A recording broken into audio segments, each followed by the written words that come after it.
नमस्कार, स्वागत है आप सभी को। आज की विषय है ईश्वर और सुंदर भविष्य। एक मंदिर था, उसमें सभी लोग नौकरी पर थे। आरती वाला, पूजा कराने वाला आदमी, घंटी बजाने वाला भी नौकरी पगार पर।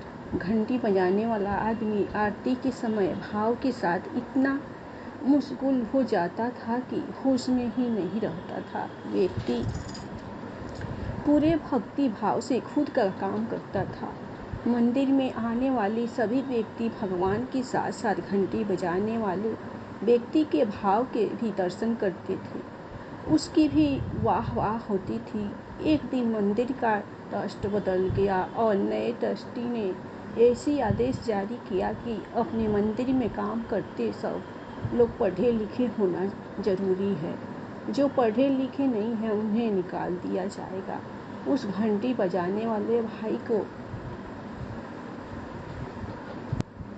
ट्रस्टी ने कहा कि तुम्हारी आज तक का पगार ले लो, कल से तुम नौकरी पर मत आना। उस घंटी बजाने वाले व्यक्ति ने कहा, साहेब भले मैं पढ़ा लिखा नहीं हूँ, परंतु इस काम में मेरा भाव भगवान से जुड़ा हुआ है। देखो, ट्रस्टी ने कहा, सुन लो, तुम पढ़े लिखे नहीं हो, इसलिए तुम्हें रखने में नहीं आएगा। दूसरे दिन मंदिर में नए लोगों को रखने में आया, परंतु आरती में आए लोगों को सब पहले जैसा मज़ा नहीं आता था। घंटी बजाने वाले व्यक्ति की सभी को कमी महसूस होती थी। कुछ लोग मिलकर घंटी बजाने वाले व्यक्ति के घर गए और विनती की, तुम मंदिर आओ। उस भाई ने जवाब दिया, मैं आऊँगा तो ट्रस्टी को लगेगा कि मैं नौकरी लेने के लिए आया है, इसलिए मैं नहीं आ सकता। वहाँ आए हुए लोगों ने एक उपाय बताया कि मंदिर के बराबर सामने आपके लिए एक दुकान खोल के देते हैं, वहाँ आपको बैठना है और आरती के समय घंटी बजाने आ जाना, फिर कोई नहीं कहेगा तुमको नौकरी की ज़रूरत है। उस भाई ने मंदिर के सामने दुकान शुरू की और वो इतनी चली कि एक दुकान से 7 दुकान और 7 दुकानों से एक फैक्ट्री खोली। अब तो आदमी महंगी गाड़ी से घंटी बजाने आता था। समय बीतता गया, ये बात पुरानी सी हो गई। मंदिर का ट्रस्टी फिर बदल गया। नए ट्रस्ट को नया मंदिर बनाने के लिए दान की ज़रूरत थी।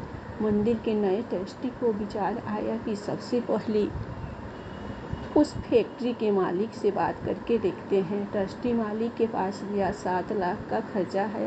फैक्ट्री मालिक को बताया। फैक्ट्री के मालिक ने कोई सवाल किए बिना एक खाली चेक ट्रस्टी के हाथ में दे दिया और कहा, चेक भर लो। ट्रस्टी ने चेक भरकर उस फैक्ट्री मालिक को वापस दिया।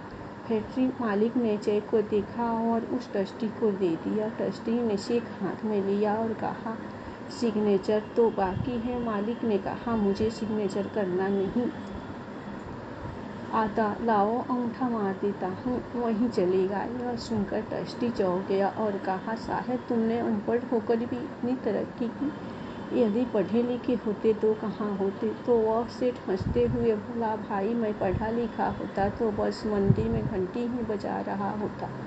काय कोई भी हो, परिस्थिति कैसी भी हो, हमारी काबिलियत हमारी भावनाओं पर निर्भर करती है। भावनाएं शुद्ध होगी तो ईश्वर और सुंदर भविष्य पक्का। धन्यवाद। आप लोगों को ये कहानी ईश्वर और सुंदर भविष्य की कहानी पसंद आई होगी तो आप लोग जय श्री राम के नाम पर लाइक सब्सक्राइब जरूर कीजिएगा।